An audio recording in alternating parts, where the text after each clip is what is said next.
গাজায় ইসরায়েলি বিমান হামলায় ধ্বংস হয়েছে একটি টাওয়ার, যা স্থানীয়দের মতে প্রতিরোধ আন্দোলনের জন্য গুরুত্বপূর্ণ ছিল। ইসরায়েল বলছে হামাস ওই স্থাপনাটি ব্যবহার করছিল। হামলার পর বহু মানুষ শহর ছাড়তে বাধ্য হয়েছেন।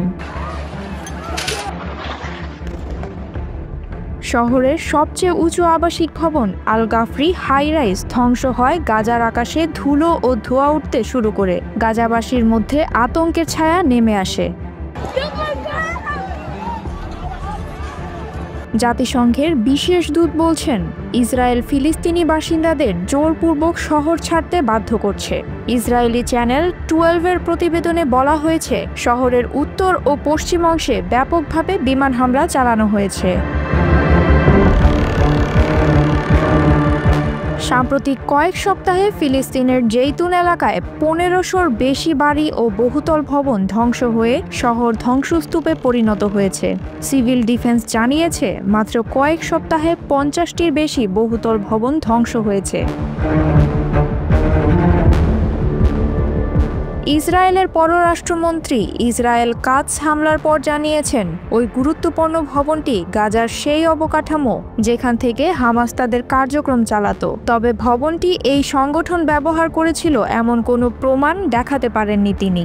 চলমান 23 মাসে ইসরায়েল বারবার আবাসিক এলাকা, স্কুল ও হাসপাতালকে লক্ষ্যবস্তু করেছে, এমন খবর মেলে আন্তর্জাতিক গণমাধ্যমগুলোর পাতায়। গাজার স্বাস্থ্য মন্ত্রণালয়ের তথ্য অনুযায়ী মাত্র একদিনে 51 জন প্রাণ হারিয়েছেন। নিহতদের মধ্যে রয়েছে 6 বছরের যমজ শিশু এবং 3 জন সাংবাদিক। এই ঘটনায় নিহত সাংবাদিক ও মিডিয়া কর্মীর সংখ্যা এখন প্রায় 280 ছাড়িয়েছে। আল মাওয়াসি এলাকায় আসা মানুষও নিরাপদ নয়। সেখানে চরম দুর্ভিক্ষ দেখা দিয়েছে, যা জনজীবন বিপর্যস্ত করেছে। ইসরায়েল মানবিক সহায়তা মিশনের অনুমোদনে বাধা দেওয়ার পাশাপাশি খাবারের জন্য অপেক্ষা করা অন্তত 5 জনকে হত্যা করেছে বলে অভিযোগও রয়েছে। এর আগে 22 August integrated food security phase classification (IPC) উত্তর গাজায় দুর্ভিক্ষ ঘোষণা করেছিল। গাজার বাস্তুচ্যুতরা জানাচ্ছেন তারা কখনো ফিরে আসতে পারবেন কিনা তা নিশ্চিত নয়। ছেড়ে যাওয়ার পথে তারা বিপদ, প্রতিবন্ধকতা এবং মৃত্যুর আশঙ্কার মধ্যে দিন কাটাচ্ছেন। জাতিসংঘের দূত আলবানিজে জানিয়েছেন এই গণহত্যা সম্পূর্ণরূপে কোনো শক্তিশালী রাষ্ট্রের সহায়তা ছাড়া সম্ভব নয়।